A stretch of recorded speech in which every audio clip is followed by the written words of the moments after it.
to make his address. And one important note, Josh, this is probably one of the first budgets we've seen since the Great Recession where they think they've got just about everything in place.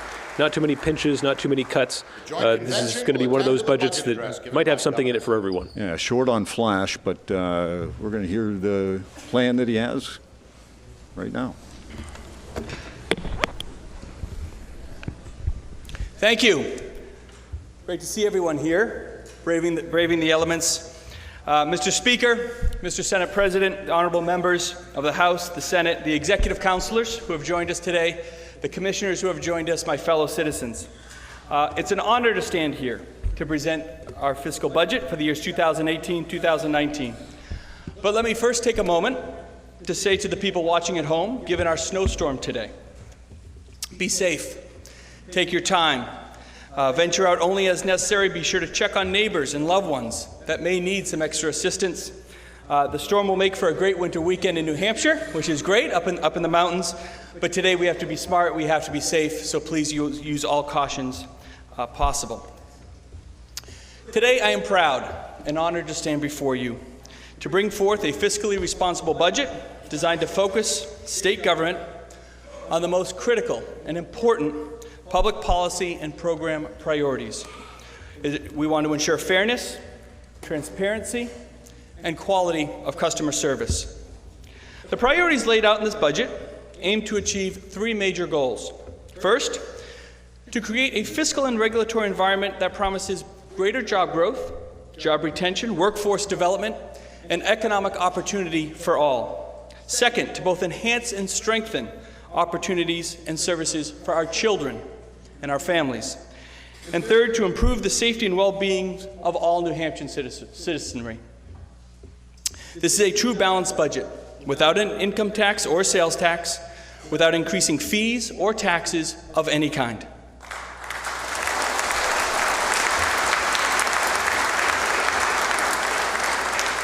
And we will continue our responsibility with the reductions in the business taxes already set to take place. This true balance is achieved by ensuring that spending in fiscal years 18 and 19 is based entirely on revenue for fiscal years 18 and 19 and does not anticipate nor rely on revenue carried forward as surpluses from prior fiscal years.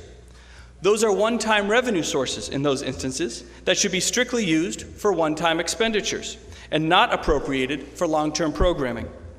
These have been and will continue to be some of the guiding principles in developing this budget.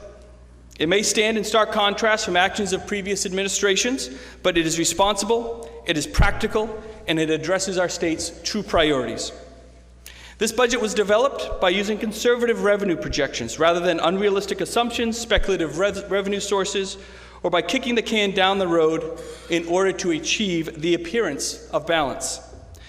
And no, we cannot. We understand we cannot get everything we want.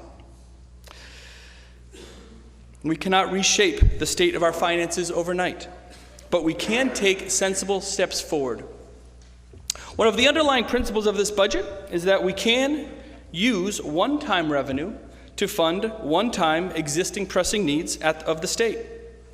And many of those needs are happening at the local level.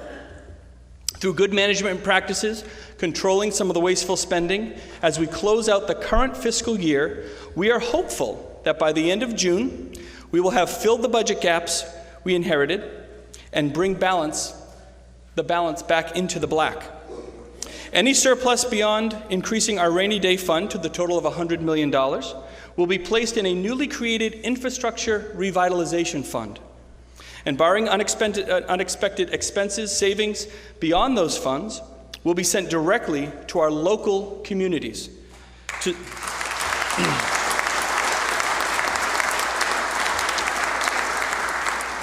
We have the opportunity to support their critical infrastructure needs, as well as dedicating resources to fight our opioid crisis. For years, we've heard how the state cannot control local property taxes. We cannot have a direct impact there. But what we can do is use these infrastructure grants to give our towns more financial flexibility and target key areas of needs to those communities. Specifically, we are going to double grants for towns roads, and bridges, a chronic deferred maintenance issue here in New Hampshire at the local level.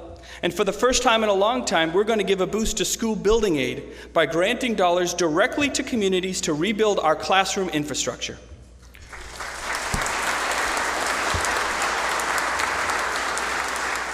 Specifically, schools with health and safety issues in their towns might not be able to otherwise address things like asbestos or lead paint or other critical safety issues, and these are where our school building aid grants will be targeted and funded. One of the other critical areas of public health and safety that this administration is making a priority is drinking water. There's no bigger public trust than every time as we as citizens go to turn on that faucet. We trust that our government has done their job ensuring clean water for us and our children. And thanks to Senator Chuck Morse and his leadership in the Senate over the past few years, New Hampshire has protected the Drinking Water and Groundwater Trust Fund. This fund of nearly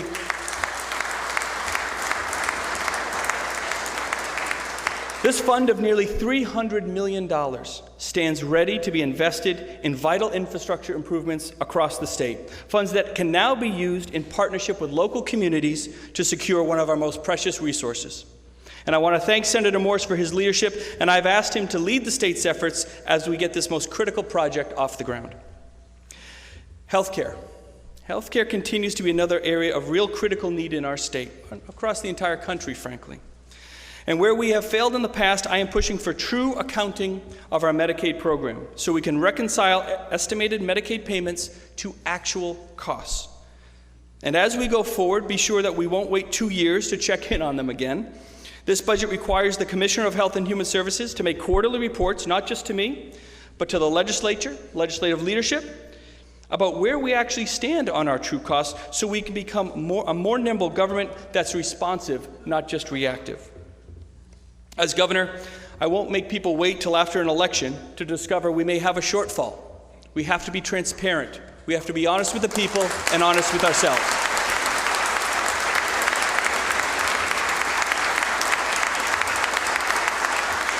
I am working directly with the Commissioner and with the Department to manage the problem to find savings inside Health and Human Services.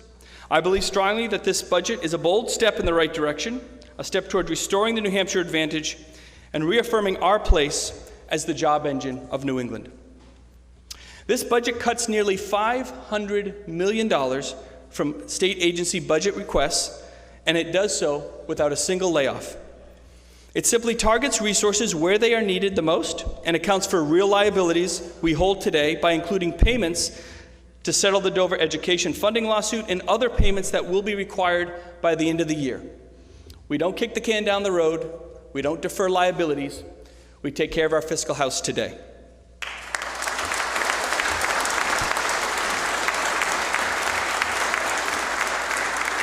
So as we look forward to the 2018-2019 state budget, we've worked with the House and the Senate to keep our revenue estimates within reasonable expectations, while increasing spending in the general and education fund by just 2% in fiscal year 2018 and 1% in 2019. It's almost impossible to produce a budget in just 4 weeks. Boy, have I learned. It is quite a task. I could not have done this without the dedicated men and women in our 43 state agencies, and I really do mean this. Between my team and the folks out there who have really worked to put this together tirelessly, day in and day out, it has been, I can honestly say, a very pleasant, tough at times, but a very pleasant collaborative effort, and I just want to thank all the agencies and their folks for everything that they've done. Really.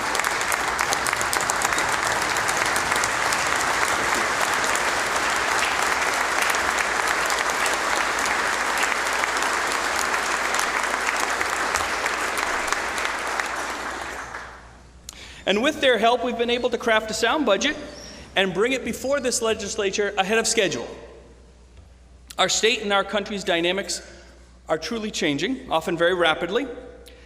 As leaders, it is our duty not just to recognize issues facing the people of our state and the businesses that power our economy, but to work together to address the problems thoughtfully and in the spirit of what the people of New Hampshire expect of us, with a focus on people and achieving results. We cannot and should not allow progress towards a better and stronger New Hampshire to be delayed by partisan partisanship and political games.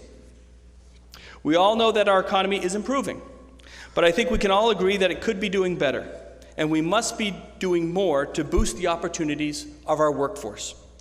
I've traveled the state, I've talked to business owners, and it is an indisputable fact that New Hampshire's workforce is a critical issue. With this in mind, I'm moving our Economic Development Division to a broader department, a new division of Business and Economic Affairs, where we can better coordinate all of our business-centric agencies.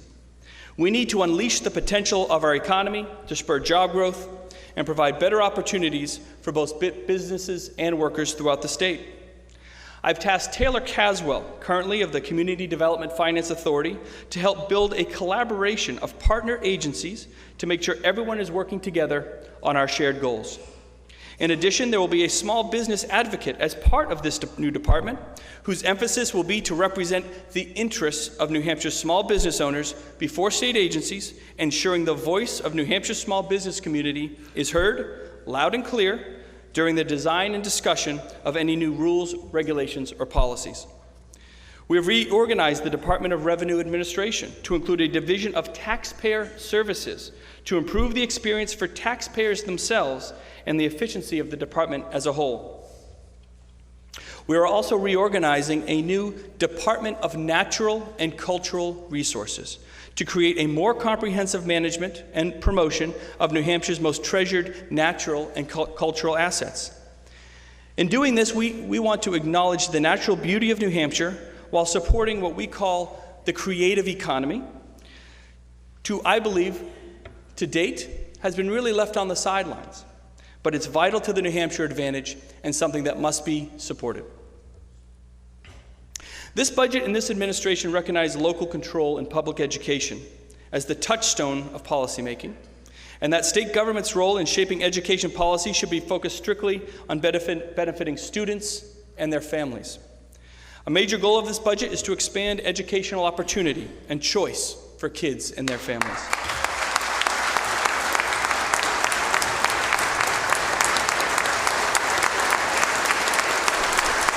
Thank you.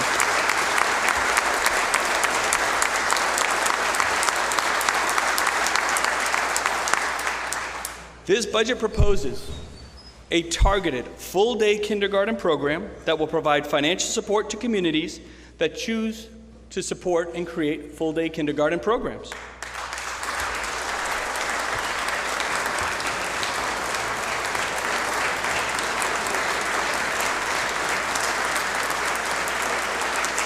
Under the new program, the Department of Education will be directed to distribute $18 million over the biennium to communities that have approved full-day kindergarten. State aid would be allocated among communities based on a measure of relative need, with factors including a community's relative property wealth in relative to the rest of the state, participation rates for free and reduced lunch programs compared to statewide averages, and communities with high percentages of English language learner students. I've heard from many young parents all across this state that this is a priority of theirs, in both considering the quality of a community's public education and in their decision-making process when choosing a place to raise their children. So I'm proud today to be the first governor to deliver a real full-day kindergarten program for communities across this state.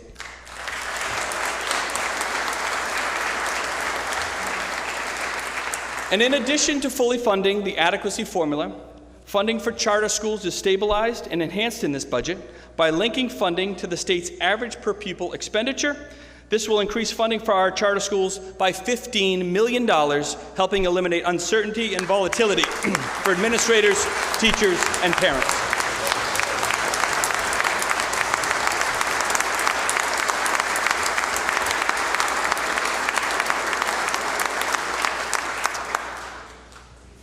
Our higher education system is a critical part of ensuring New Hampshire students have an opportunity to learn beyond their high school years and enter the New Hampshire workforce with real-world skills.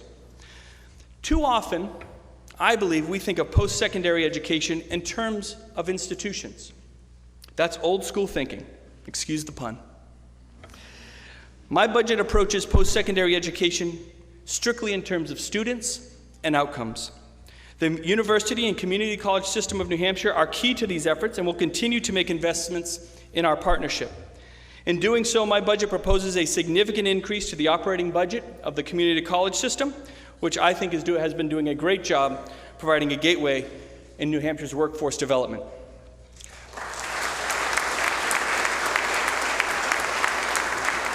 My budget proposes approximately $10 million into the community college system infrastructure.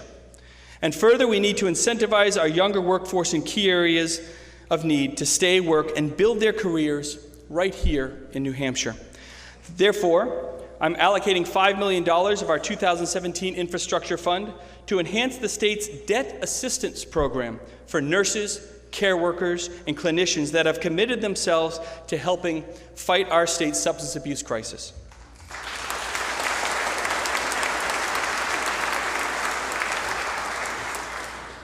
Also today, I'm proud to establish the Governor's Scholarship Program with $5 million to directly assist high school students to attend colleges, universities, workforce training programs of their choosing right here in New Hampshire. We have to understand that not every student travels the same workforce path, and we need to build a system that provides flexibility to work within their lifestyle. This scholarship program is designed not to help 10 or 20 or even 100 students, but at least 1,000 students each year, and will open workforce gateways like never before.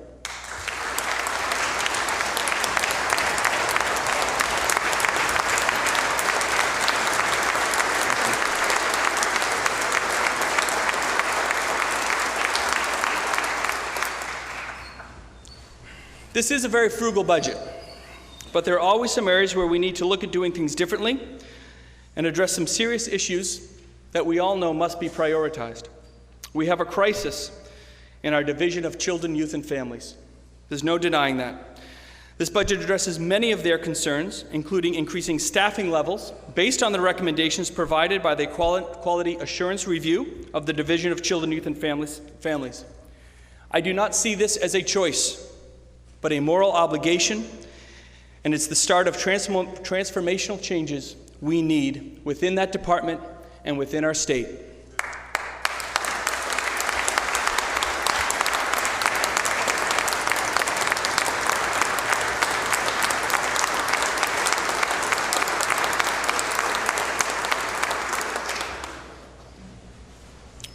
We need new leadership, but also a new approach in the way we protect our most vulnerable children. We'll work to rethink how we partner with the communities and not just shoring up the existing system, but really building a better model with the best practices from around the country. And for the first time, the state of New Hampshire will provide $250,000 in funding to help curb online predators and internet crimes against children. We cannot sit idly by. We cannot sit idly by while these predators take advantage of our kids. We also have a significant wait list when we talk about the developmentally disabled. Families that require our utmost attention are often left on the sidelines.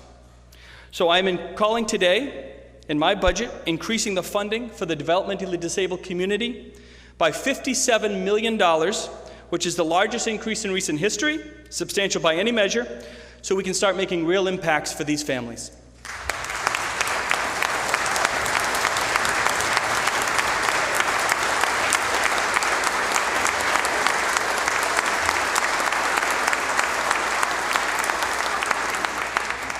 Partnership is an important concept. As a state, we need to move ahead by making long-term care part of our managed care. I believe we can do this smart and sensibly, and that having the same people in charge of the full continuum of care, it's the right thing to do.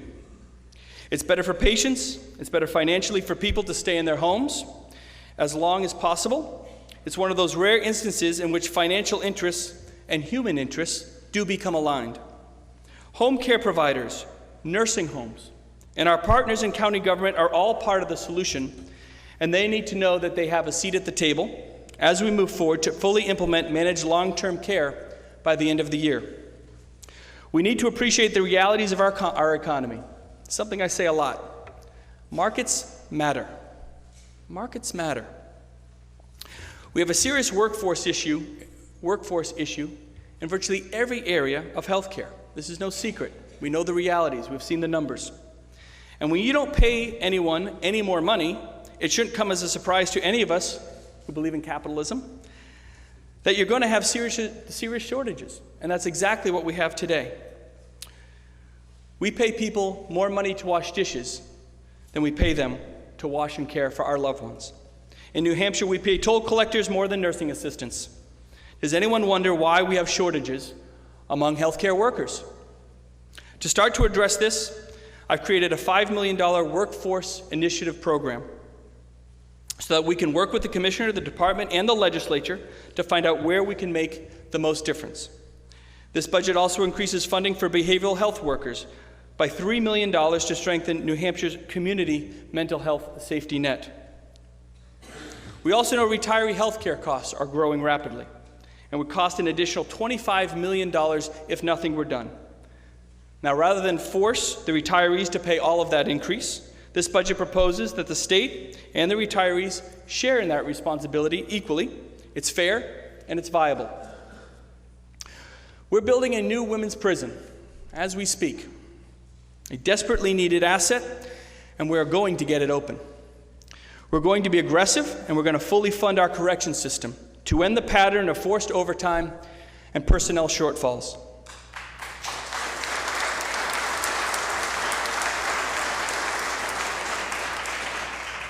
We know that energy rates here in New Hampshire are among the highest in the nation. It's an economic development issue and an affordability issue for our citizens. We need to work on energy rates for everyone, but the people struggling the most are on fixed incomes often low-income ratepayers, and they're struggling to afford to pay their energy bills. I'm proposing to dedicate 20% of our renewable energy fund to supplement our current electricity relief programs for low-income families. Fixing energy is a long-term problem, but some people can't wait, and we simply have to provide them resources today. And in a world of evolving threats, we must maintain heightened vigilance, ensuring continual safety and security for our people. Recently, our state has faced a series of cyber attacks, so for the first time, we're funding cyber security program enhancements across state government.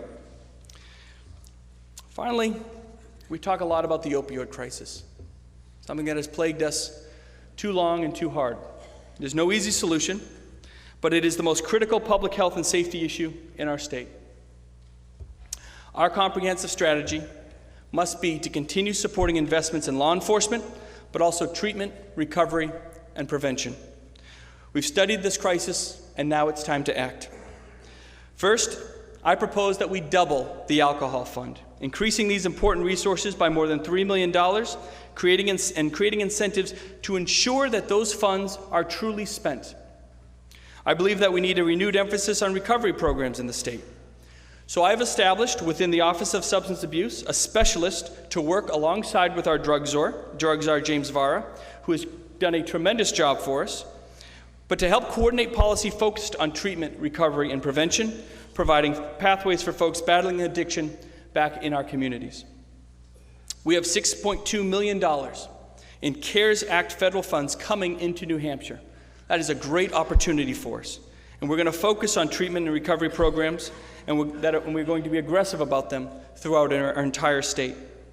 I believe that leadership in this area is fundamental and essential to our efforts in putting an end to this public health crisis.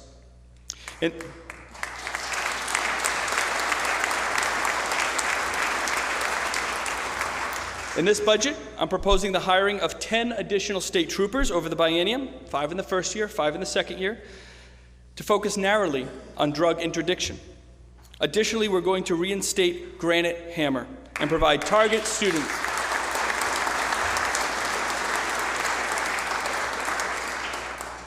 and we're going to focus on providing targeted student loan debt forgiveness for clinicians and workers on the front lines of our opioid crisis. In just one speech, it's hard to summarize where we're going to spend $12 billion over the next 2 years. It's a lot of money. It's a huge responsibility, not just for myself as the one having the honor of making the initial proposal, but for each and every one of you, for our 24 senators, our 400 legislators, so many folks in our communities who have an impact on how we're going to be spending our dollars. We have to make sure that this is simply not the end of the conversation. I want to work collaboratively with the legislature, keep listening to our citizens, and make our state the most responsive and customer-driven efforts we've ever had. Together, we can achieve real results for the people. We can secure a brighter, stronger future for the state of New Hampshire. Thank you so much. Let's keep working hard, and let's get this done. Thank you guys very much.